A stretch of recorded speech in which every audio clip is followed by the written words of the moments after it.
రాత్రి చేరవచ్చిన సహోదరులకు సహోదరులకు దేవుని దాసులకు అందరూ కూడా ప్రభువు రక్షకులైన యేసుక్రీస్తు వారి నామమున వందనాలు తెలియజేస్తున్నాను. దేవుని మహాకృప వల్ల మరి 2 దినాలు మీతో కలిసి సహవాసం చేయడానికి, మీతో కలిసి వాక్యం వినడానికి, ధ్యానం చేయడానికి దేవాది దేవుడు నాకు కూడా అవకాశం ఇచ్చిన దాన్ని బట్టి నేను ప్రభుని స్తుతిస్తూ ఉన్నాను. మరి దేవుని దాసులు ప్రవీణ్ గారు, అలాగే మామూలుగా గ్రేస్ గారు మమ్మల్ని ప్రేమించి మరి వారి పరిచయలో మమ్మల్ని కూడా పాలిభాగస్తులుగా చేసిన దాన్ని బట్టి వారికి కూడా ప్రత్యేకించిన కృతజ్ఞతలు తెలియజేస్తూ ఉన్నాను. అలాగే తమ్ముడు చెప్పినట్లుగా మా కుటుంబం వరకు పరిచయం వరకు ప్రార్థన చేయండి. నా భార్య పేరు రోజు స్త్రీల మధ్యలో సండే స్కూల్ పరిచయలో నాకెంతో సేవలో మంచి సహకారి అని చెప్పగలను. పాప Mary Jyotsna BSc nursing final year Kakinada Ravindra యూనివర్సిటీలో చదువుకుంటుంది. ఆ పాప ఈ ఫైనల్ ఇయర్ ఎగ్జామ్లో మంచి ఫలితాలు రావాలని ప్రార్థన చేయండి. 3 స్థలాల్లో జంగారెడ్డిగూడెం, గౌరవగూడెం, మనిషిగూడెం 3 స్థలాల్లో సంఘాలు ఏర్పాటు చేయబడి 3 స్థలాల్లో కూడా ఆదివారం రేపు 3 స్థలాల్లో కూడా వాక్య పరిచర్య జరిగించాలి. రేపు మధ్యాహ్నం నుంచి మళ్ళా కాకినాడ ప్రయాణం ఉంది. 2 వారాలుగా ఇంచుమించుగా కొంత ప్రయాణాలు పరిచయం వల్ల శరీరం కొంత ఇబ్బందిగా ఉంది. రోజు 3 ప్రసంగాలు అంటే చిన్న సంగతి ఏం కాదు. అయినా దేవుడు కృపనిచ్చి శక్తినిచ్చి మీ ఆసక్తి కొలది దేవుడు మాట్లాడుతూ వచ్చారు. మరి మా కొరకు మీ ప్రార్థనలో జ్ఞాపకం చేసుకోండి. మీ కొరకు కూడా మేము మా ప్రార్థనలో జ్ఞాపకం చేసుకుంటాం. మంచిది. కొద్ది నిమిషాలు దేవుని మాటలు విందాం.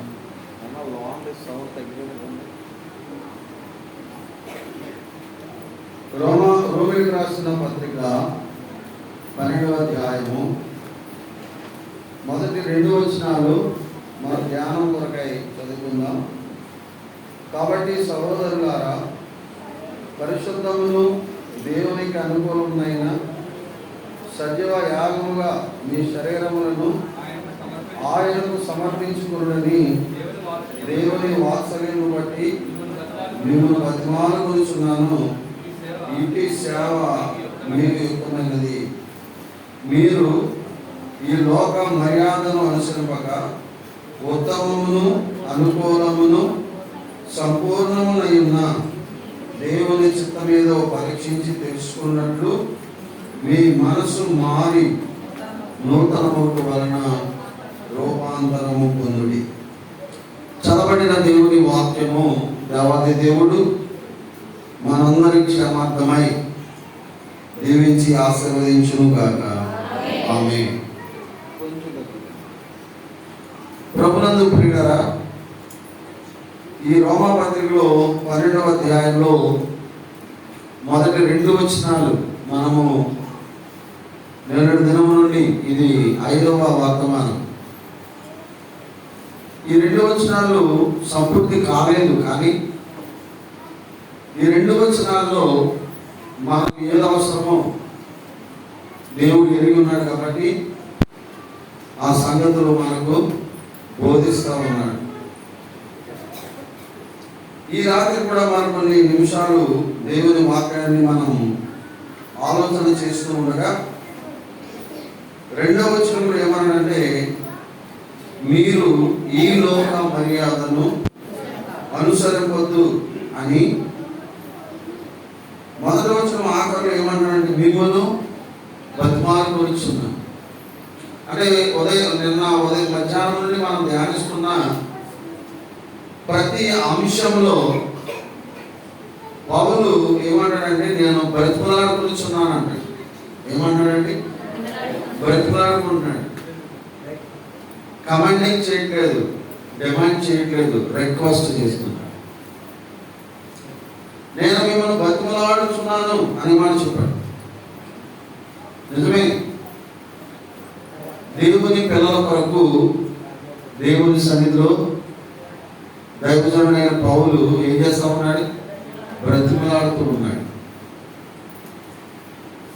బ్రతిమలాడుతున్నాడు. ఎందుకు బ్రతిమలాడుతున్నాడు అంటే వారు ఆత్మీయంగా ఉన్నతమైన శిఖరాలకు అధిరోహించాలని, దేవుని నమ్మిన పిల్లలు ఆత్మీయ విలువలలో శిఖరాగ్రపు స్థానానికి వెళ్ళాలని పౌలు దేవుని సన్నిధిలో ఏం చేస్తున్నాడండి? బ్రతిమలాడుతున్నాడు.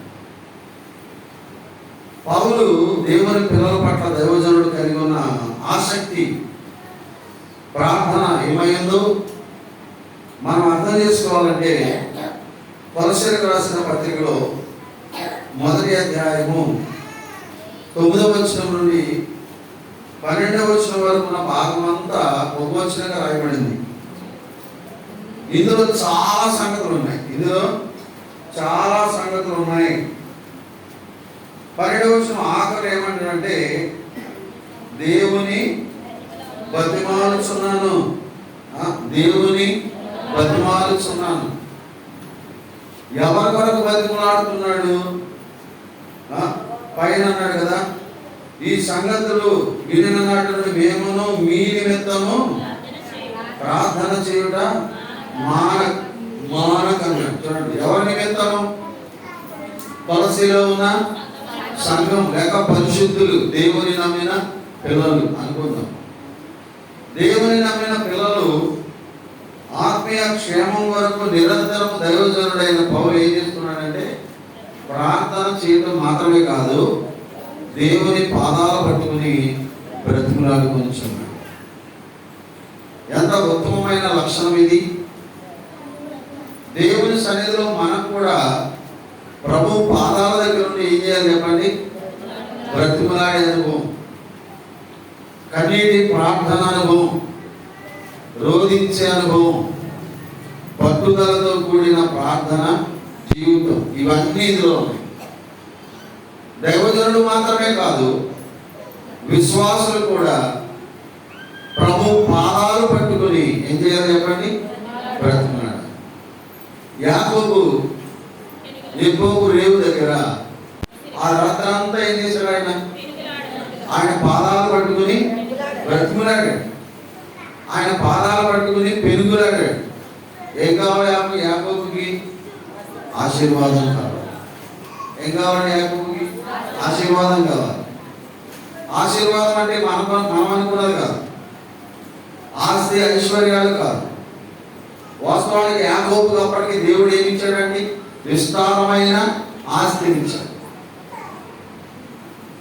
ఆది కాండంలో మనం గమనిస్తాం,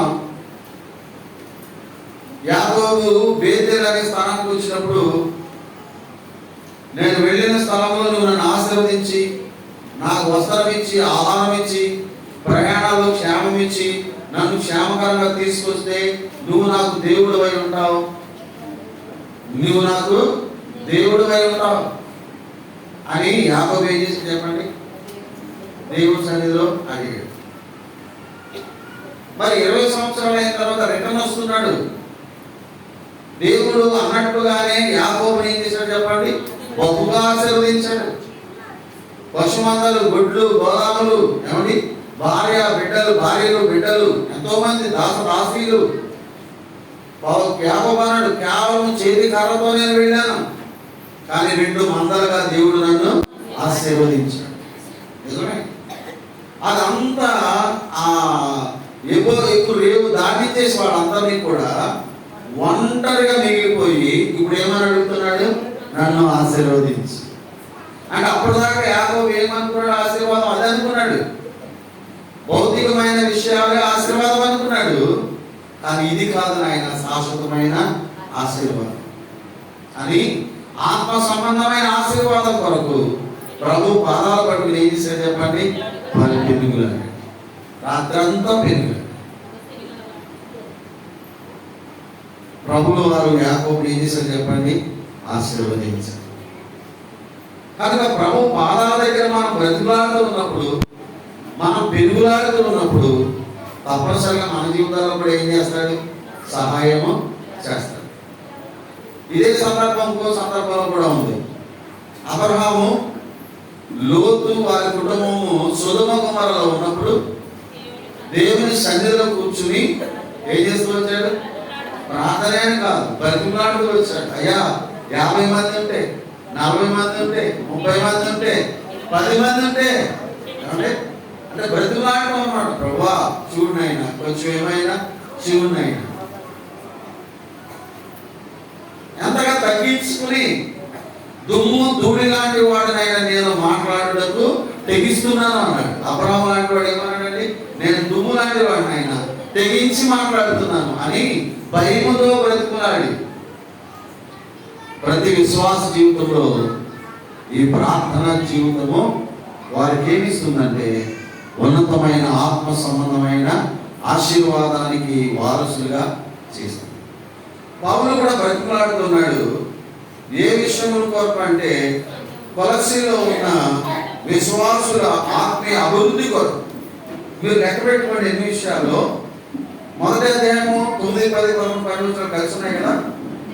ఎందుకు బ్రతిమలాడుతున్నాడంటే మీరు సంపూర్ణ జ్ఞానమును ఆత్మ సంబంధమైన వివేకమును గలవారు అవ్వాలని పౌలు ఏం చేస్తున్నాడు చెప్పండి? బ్రతిమలాడుతున్నాడు. కావాలి కదా. ఆయన చిత్తమును పూర్ణంగా గ్రహించాలని పౌలు గారు ఏం చేస్తున్నాడు? బ్రతిమలాడుతున్నాడు. ప్రతి సత్కార్యంలో మీరేమవ్వాలి? సఫలులు అవ్వాలని పౌలు దేవుని పాదాల పట్టుకుని బ్రతిమలాడుతున్నాడు. దేవుని విషయమైన జ్ఞానమందు అభివృద్ధి పొందుచు, దేవుని విషయమైన జ్ఞానంలో మీరేం చెందాలి? అభివృద్ధి పొందాలని పౌలు బ్రతిమలాడుతున్నాడు. అన్ని విషయంలో ప్రభువును పెట్టేటట్లు అని బ్రతిమలాడుతున్నాడు. తర్వాత ఆయన తగినట్లు నడుచుకున్నవని బ్రతిమలాడుతున్నాడు. ఆనందముతో కూడిన పూర్ణమైన ఓర్పును దీర్ఘశాంతమును కనపరుచున్నట్టు ఆయన మహిమ శక్తిని బట్టి సంపూర్ణ బలముతో బలపరచబడవలనని బ్రతిమలాడుతున్నాడు. తేజోవాసులైన పరిశుద్ధుల స్వాస్థ్యంలో పాలివారములకు మనలను పాత్రలుగా చేసిన తండ్రికి మీరు కృతజ్ఞతాస్తుతులు చెల్లింపవలనని దేవుని బ్రతిమలాడు. ఎన్ని అంశాలు ఉన్నాయండి ఇందులో? ఏమండి ఎన్ని అంశాలు ఉన్నాయి? మీరు లెక్క పెట్టారా? ఇవన్నీ ఆత్మ సంబంధమైన దీవెనలు, ఆత్మ సంబంధమైన ఆశీర్వాదాలు అనే మాటలు మనం గుర్తు చేసుకుంటున్నాం. అంటే కొలస్సీలో ఉన్న పరిశుద్ధులు ఆత్మీయతలో అభివృద్ధి పొందాలని, ఆత్మీయ జ్ఞానంలో అభివృద్ధి పొందాలని, అన్ని విషయాల్లో దేవుని సంతోషపెట్టేవారిగా ఉండాలని, అన్ని విషయాల్లో దేవునికి తగినట్లుగా నడుచుకోవాలని ప్రభు పాదాలు పట్టుకుని పౌలు గారు ఏం చేస్తున్నాడు? బ్రతిమలాడుతున్నాడు. ఈ పత్రిక రాసినప్పుడు పౌలు గారు ఎక్కడ ఉన్నాడు చెప్పండి? ఎక్కడున్నాడు? చెరసాల ఉండి, ప్రభువా చెరసాలలో నన్ను విడిపించయ్యా, మా ఊరు తీసుకెళ్ళయ్యా అని ప్రార్థన చేయలేదు. ఆయన చెరసాలలో ఉండి వెలుపల ఉన్న సంఘము కొరకు, దేవుని పిల్లల కొరకు ఆయన ఏం చేస్తున్నాడు చెప్పండి? బ్రతిమలాడుతున్నాడు. నిజమే. దైవజనులు, ఆత్మీయులైన వారు మనం ఇలాంటి విషయాలలో అభివృద్ధి పొందాలని వారు కూడా ఏం చేస్తున్నారు చెప్పండి? బ్రతిమలాడుతున్నారు. అంటే పట్టుదలతో ప్రార్థన. మీరు కూడా ఏం చేయాలి? ఇవన్నీ అంశాలకి రాసుకుని ప్రభా అన్ని విషయాల్లో నేను ఎదిగినట్లుగా నన్ను దీవించని ప్రభు పాదాలు మీరు పట్టుకోవాలి. అంటే నమ్మిన వారు ఆత్మీయ అభివృద్ధి పొందాలని పౌలు బ్రతిమలాడుకొనుచున్నాను అని మాట చెప్పాడు. కొరింథీయులకు రాసిన 2వ పత్రిక 5వ అధ్యాయము 20వ వచనాన్ని చదువుతుంది. కొరింథీయులకు రాసిన 2వ పత్రిక 5వ అధ్యాయము 20వ వచనం. కావున దేవుడు మా ద్వారా వేడుకొనున్నట్టు మేము క్రీస్తుకు రాయబారులమై, చూడండి, దేవునితో సమాధాన పడుడని క్రీస్తు పక్షంగా మిమ్మును బతిమాలుకొనుచున్నాము అని చెప్పాడు.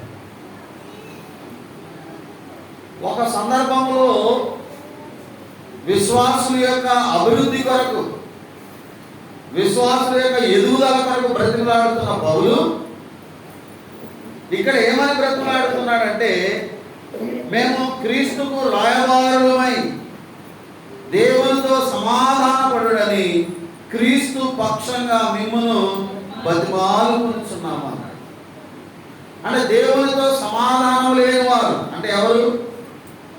దేవుని ఎరగని వారు, దేవుని తెలుసుకుని వారు, ఇంకా దేవుని యొద్దకు రానివారు, వారు కూడా దేవునితో సమాధాన పడాలని, క్రీస్తు ప్రభు ద్వారా నీతిమంతులుగా చేయబడాలని, రక్షించబడాలని పౌలు గారు ఏం చేస్తున్నాడు? ప్రభువుని బ్రతిమలాడాడు, ఇక్కడ ప్రజలను బ్రతిమలాడాడు. చూసారా? అక్కడ ప్రభువుని బ్రతిమలాడిన పౌలు ఇక్కడ ప్రజలను బ్రతిమలాడుతున్నాడు. ఏమని? దేవునితో మీరు సమాధాన పడాలి. ఎప్పుడు సమాధాన పడతారు? ఆయన అంత విశ్వాసం వచ్చినప్పుడే. రోమపత్రిక 5వ అధ్యాయంలో మొదటి వచ్చిన మనం చదువుకున్నాం కదా. కాబట్టి క్రీస్తు యేసునందు విశ్వాసం ఉంచి నీతిమంతులుగా చేయబడి దేవునితో సమాధానం కలిగింది. ఎప్పుడు వచ్చింది సమాధానం? ప్రభు అయిన యేసు క్రీస్తునందు విశ్వాసం ఉంచినప్పుడు అన్నాడు.